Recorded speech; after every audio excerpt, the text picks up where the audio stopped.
Senador Flávio Bolsonaro. Bom dia, senhor presidente. Bom dia, indicado senhor Jorge Messias. Bom dia a todos.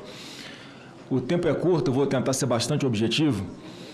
E eu vou fazer 4 perguntas a Vossa Excelência.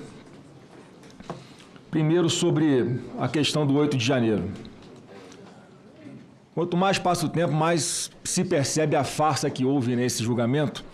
Pessoas julgadas sem foro por prerrogativa, tendo suas vidas decididas apenas pela primeira turma do Supremo, sem individualização das condutas, as denúncias como um copia e cola, mudando só o nome e qualificação, um cerceamento de defesa nunca antes visto na história desse Brasil, e algumas pessoas, algumas centenas de pessoas e famílias que tiveram suas vidas destruídas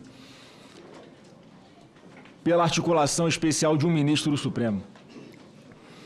Iraci Megumi Nagoshi, 73 anos de idade, senhor Messias. Participou do quebra-quebra aqui na Praça dos Três Poderes.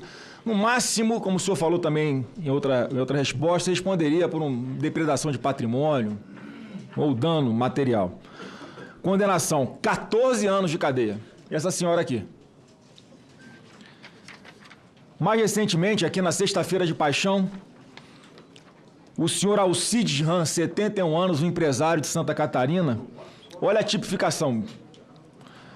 A tipificação do que ele foi condenado, senhor Messias. Abolição violenta do Estado Democrático de Direito, golpe de Estado, dano qualificado, deterioração do patrimônio tombado e associação criminosa armada. Sabe o que ele fez? R$500 de Pix para fretar um ônibus. Condenação, 14 anos de prisão. E como foi dito aqui pelo senador Magno, a gente tem a Kézia aqui, essa menina de preto, que está aqui assistindo pessoalmente mais uma audiência de várias que ela tem participado aqui, em memória de sua família, do seu pai Clesão. Morreu na prisão depois de mais de 8 pedidos ignorados pelo senhor Alexandre de Moraes, com parecer favorável da PGR, para que ele pudesse sair de lá e tratar da sua saúde.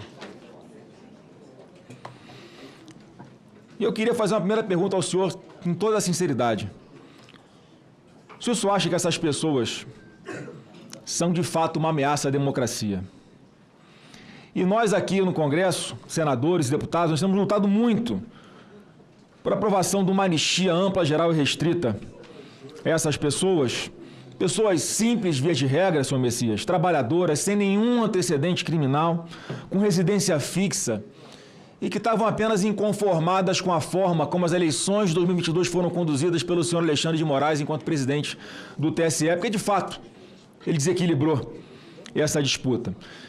E o senhor declarou, num veículo de comunicação, eu vou abrir aspas aqui, nós que lutamos e vivemos pela democracia nos sentimos indignados com qualquer projeto que fale em anistia para golpistas.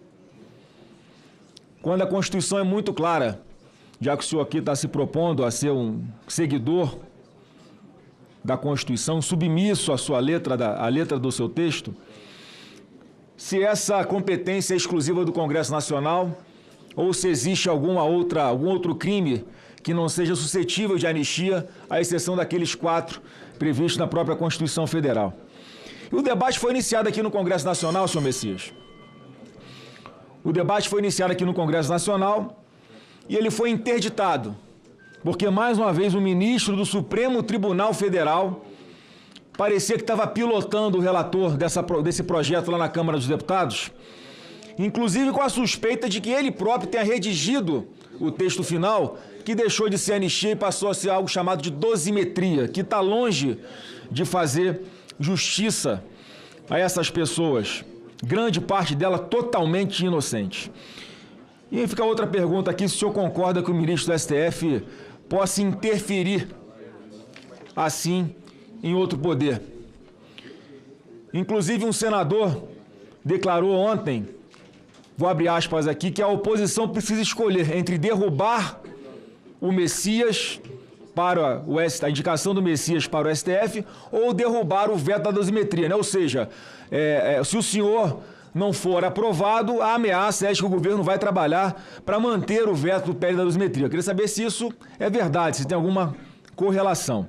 E o segundo tema aqui, para concluir, é sobre o escândalo do INSS, que completou um ano semana passada. Mais um escândalo do governo Lula. Aliás, coincidência, né? Sempre ele, o presidente da República, nos maiores escândalos de corrupção desse país. Foi assim no Mensalão em 2003, Petrolão em 2007, agora Banco Master, roubo dos aposentados do INSS. E o senhor, enquanto AGU, pediu bloqueio de recursos de vários sindicatos e associações para ressarcir os aposentados que foram roubados. Mais de 4 milhões já fizeram pedido e estão sendo ressarcidos. Mas o senhor deixou de fora algumas associações e sindicatos. Por exemplo, Sindinap, Sindicato Nacional dos Aposentados, Pensionistas e Idosos, que tinha como vice-presidente o senhor José Ferreira da Silva, conhecido como Frei Chico, por acaso irmão do presidente Lula. Outro exemplo, a CONTAG, Confederação Nacional dos Trabalhadores da Agricultura, que recebeu a bagatela de 426 milhões de reais só em 2023, com um desconto ilegal no contra-cheque dos aposentados, pensionistas e beneficiários do BPC. E aqui, matéria do Metrópolis, né? INSS silencia sobre poupar sindicato de irmãos de Lula de ação judicial. Quer dizer, nem a AGU à época e nem a INSS explicar exatamente por que. Eu queria pedir ao senhor, para finalizar aqui, a minha última pergunta, por que o senhor não quis bloquear as contas dessas entidades também, se era porque entre elas tinha o irmão do presidente Lula na diretoria. Eram essas perguntas, senhor Jorge Messias.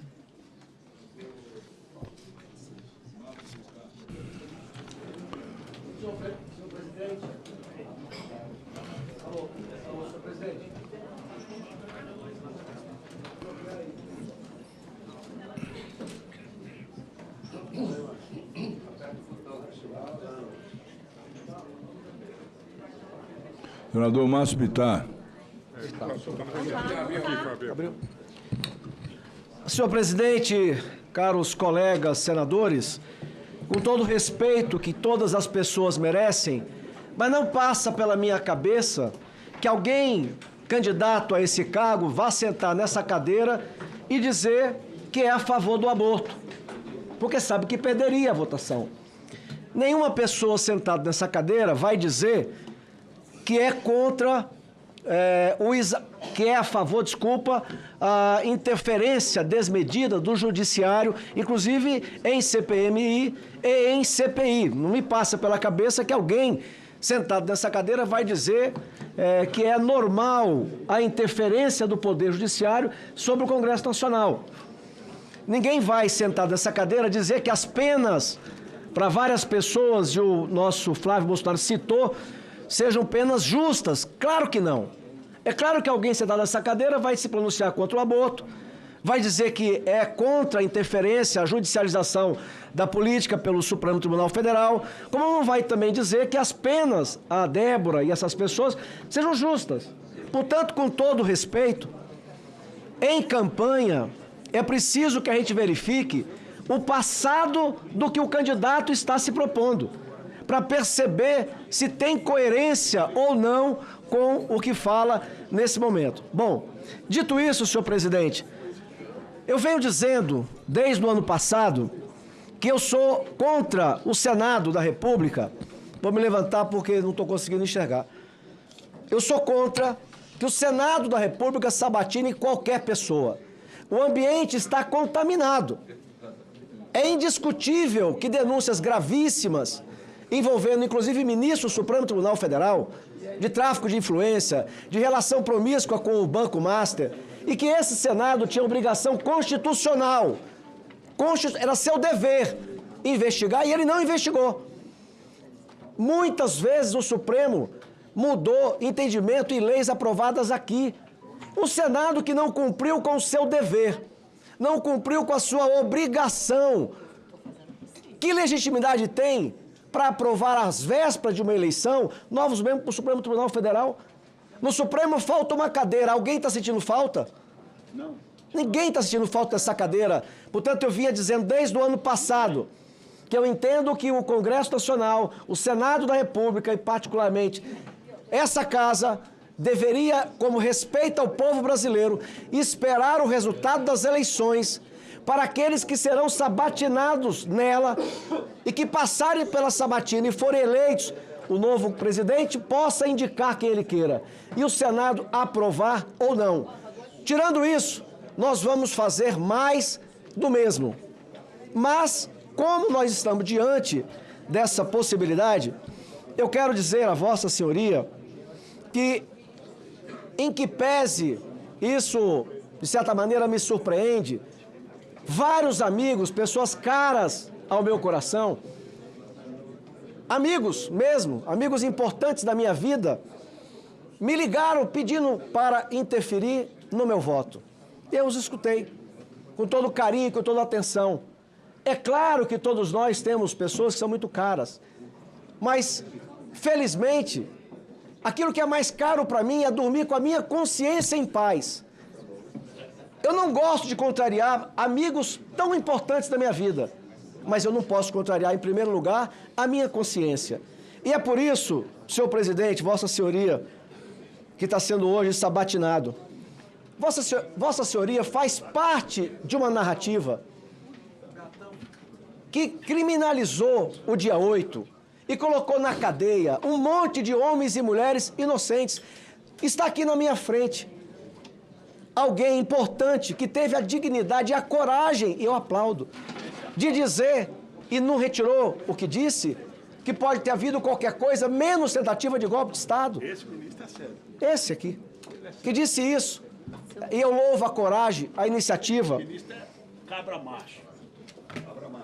Então, como é que eu posso votar com alguém que entende que no dia 8 houve uma tentativa de golpe armado no Brasil? Amanhã, nós vamos votar a diminuição de pena. Eu acho uma coisa incrível. Vossa Senhoria, Messias, eu fui do PCB quando era jovem. Morei na União Soviética em 84. Fui aprender o que não prestava, Magno Malta. Aprendi o que não prestava, agora eu sei. E na literatura, nos livros, eu sabia da maldade do coração do homem. De um Stalin, de um Che Guevara, de um Mao Tse Tung. Eu só não imaginava, meu querido amigo Jaime, do Mato Grosso, ver essa maldade hoje. Eu acho incrível como as pessoas têm a capacidade de encenação. Pessoas que falam aqui de direitos humanos, que fazem um discurso dizendo da importância de respeitar a lei, a Constituição, mas são contra a anistia para pessoas que não pegarem arma, para pessoas que não jamais atentaram contra o Estado Democrático de Direito. Essas mesmas pessoas que encenam esse discurso de direitos humanos são aquelas que foram beneficiadas em 79 por uma anistia. Eu não entendo como o coração dessas pessoas pode ser tão mau, tão perverso. Foram beneficiados. E eles, sim, trabalharam para fazer um golpe de Estado. Eu já disse e vou repetir, Fernando Gabeira, até o Caetano Veloso, no momento de lucidez, admitiu isso. Os dois disseram isso. Nós não lutávamos pela democracia, nós lutávamos pela implantação da ditadura do proletariado. E, em nome disso, pegaram em arma. Foram para a guerrilha urbana e rural, mataram pessoas, fizeram justiciamento, e todas foram perdoadas, anistiadas em 79. Mas as pessoas, algumas delas que depredaram, essas têm que pegar pena que nem estuprador no Brasil pega, que nem assassino no Brasil pega. E olha a maldade que não tem limite, porque até para diminuir a pena de quem não cometeu crime, o Lula é contra. E a sua base é contra. E isso tudo em nome de quê? Dos direitos humanos? Então, senhor presidente, não me agrada contrariar amigos de longa data. Não me agrada. Eu lhe recebi em meu gabinete e mencionei amigos que fazem parte da minha biografia. Mas, como eu disse, eu preciso dormir com a minha consciência em paz, porque isso é insubstituível. Eu quero encaminhar para terminar, senhor presidente, dizendo que a outra coisa que me preocupa é escutar o pedido de voto de alguns colegas, ou fora da casa, que diz assim: um dia você pode precisar. Mas o que é essa frase, se não uma ameaça de que eu possa ser retaliado? Claro que é. Então acaba prevalecendo aqui, não o raciocínio da imparcialidade, mas se vai ser meu colega ou não, se eu vou ter acesso ou não. Claro, e caminhando para terminar, eu não sou aqui um valentão que não tenho medo de nada não, presidente Otto. É claro que ninguém quer ser retaliado. É claro que ninguém quer um ministro correndo atrás da sua vida. Há poucos dias, Jorge Viana, ex-tudo no Acre, entrou com o ministro Flávio Dino pedindo para averiguar minhas emendas. Já recebi intimação, é ligeiro, é a toque de caixa. Portanto, senhor presidente e vossa senhoria, eu sou um homem que tenho receio, também tenho amor a Deus. Deus está do lado de quem bateu o pênalti e está do lado do goleiro também. Mas o maior medo que eu tenho é de envergonhar a memória do meu pai. O maior medo que eu tenho é de envergonhar as pessoas que me amam. Por isso, eu sou obrigado a votar contra a sua indicação. Duas perguntas. Vossa senhoria foi avisada das fraudes contra os aposentados do INSS. Para mim, o escândalo mais cruel, porque foi em cima dos mais vulneráveis dos mais vulneráveis, particularmente na Amazônia. E a segunda e última. A AGU recebeu 6 bilhões, para ser mais, 6 bilhões. Na gestão, além do seu salário, Vossa Senhoria recebeu desse valor, por honorários, recebeu 700 mil reais em um ano. Vossa Senhoria disse agora há pouco que é contra os funcionários públicos receberem extra-teto. Se puder responder as duas perguntas. Muito obrigado, senhor presidente. Senador Márcio Bittar, apenas peço que Vossa Excelência retire da sua fala: Caetano Veloso nunca pegou em arma, só pegou a vida inteira em violão. Não, senhor presidente, eu quis... Então...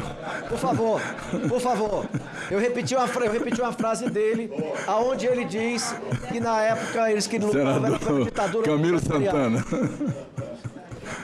Senhor presidente, bom dia. Os caros colegas senadores. Cumprimentar também aqui os representantes da Defensoria Pública, do STJ e do TST. E queria primeiramente parabenizar meu ex-colega, ministro da AGU, ao qual eu tive a oportunidade de conviver durante mais de 3 anos e 3 meses como colegas ministros.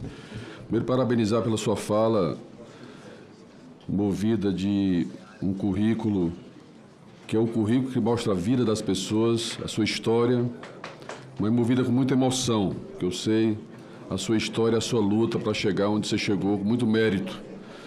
Portanto, eu queria, meu presidente, dizer primeiro que nós estamos avaliando aqui de que forma as exigências legais, constitucionais para o cargo do Supremo Tribunal Federal.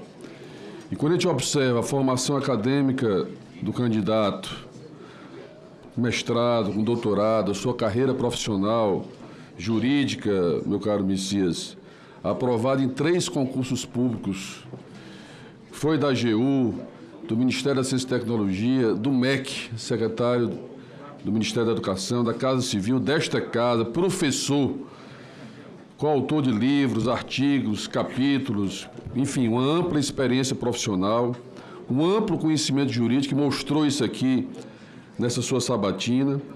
Mas eu queria destacar aqui, presidente, um perfil humano do Messias, da sua capacidade de trabalho, da sua serenidade, do seu perfil conciliador e de diálogo. Para mim isso é fundamental numa sociedade que nós vivemos. No seu histórico aqui, ministro, fala do grande acordo do Rio Doce, anos esperando esse acordo e a sua capacidade de conciliação, do acordo de Alcântara, mas quero aqui destacar o acordo dos precatórios do Fundef. Eu fui governador do Estado, aqui eu queria cumprimentar meu senador, ex-governador Wellington Dias, Passei 8 anos, ministro, lutando para receber o precatório de há mais de 20 anos do meu estado e não consegui. Aqui está presente o ex-prefeito de Recife. O senhor fez um grande trabalho em 9 estados, em 91 municípios, grandes capitais desse país. O João Campos, que está aqui, sabe que um processo ainda de 1998 e foi feito um acordo agora, depois de 20 anos, onde não só foram investimentos para a educação, mas garantiu essa morosidade de tantos anos numa questão que estava judicializada. Então, quero uma economia, meu caro ministro, de 19 bilhões de economia só nos precatórios do Fundef. Então, quero lhe parabenizar. Além disso, Messias, você é um homem de fé, cristão, humano, de família, justo, que são valores fundamentais na sociedade de hoje. Isso significa a sua história e o seu passado. Portanto, meu presidente, o candidato atende todos os requisitos constitucionais e legais para assumir esse cargo. Reputação ilibada, notória qualificação técnica, notável saber jurídico, experiência profissional, formação acadêmica, é um servidor público, todos nós somos servidores públicos, defensor das instituições, da soberania, da democracia, da liberdade e da justiça social. O senhor, no seu discurso aqui, ministro Messias, o senhor falou do aperfeiçoamento e da transparência e da ética da Corte, que são preocupações reais hoje, no momento que nós estamos vivendo, da transparência e da ética da Suprema Corte Federal, que é a guardião da nossa Constituição. Nesse caso, eu queria, encerrando, meu presidente, fazer aqui 2 perguntas e 2 indagações. Ministro, a confiança da sociedade na Suprema Corte repousa na percepção de absoluta imparcialidade de seus membros. Portanto, diante de processos que envolvem instituições financeiras, com forte trânsito nos bastidores do poder, como o senhor pretende balizar sua conduta? O senhor enxerga comprometimento institucional do STF no caso Master? Essa é uma pergunta muito objetiva.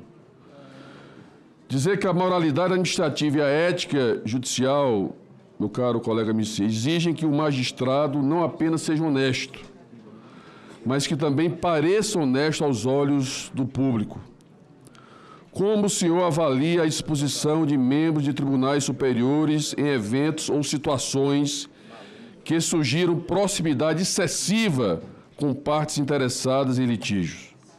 Qual será o seu critério para preservar a liturgia do cargo e garantir que o STF não seja percebido como um ambiente permeável a influências externas de grandes grupos econômicos?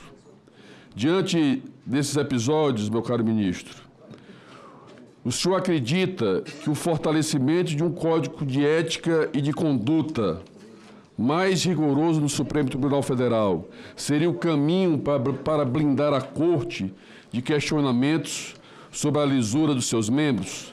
Acho que essa é uma grande indagação que a sociedade e o Brasil hoje cobra, e eu não tenho dúvida, Messias, pela sua história, pelo seu currículo, você tem todo o perfil ético, moral, todos os valores para que possa representar e aí ser escolhido. E eu quero aqui declarar o meu apoio, o meu voto, por conhecer e por conviver melhor e saber o ser humano que você é, nesses 3 anos e 3 meses que fomos ministros, colegas ministros do governo do presidente Lula.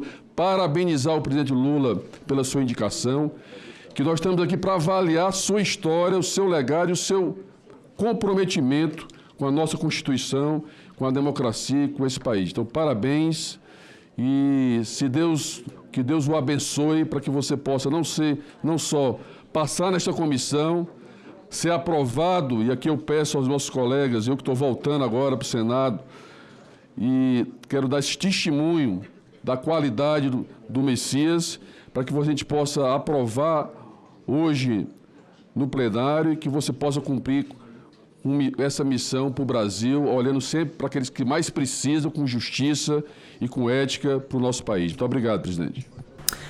Fala galera da Folha TV, não se esquece de se inscrever aqui no nosso canal para assistir programas como Folha Notícias Manhã, Folha Notícias Noite, o nosso Folha Entrevista e o nosso Barzinho das Meninas. Muitas coisas bacanas a gente acompanha por aqui e a gente precisa muito, muito do apoio de vocês para nosso trabalho jornalístico, investigativo, de curadoria de conteúdo, com vocês ajudando no nosso Pix, folhademocrata@gmail.com, ou mandando superchats, valeu demais, e os recursos financeiros, tornando-se membro do nosso canal, no nosso curso de jornalismo básico, para você ficar muito bem informado a respeito de tudo.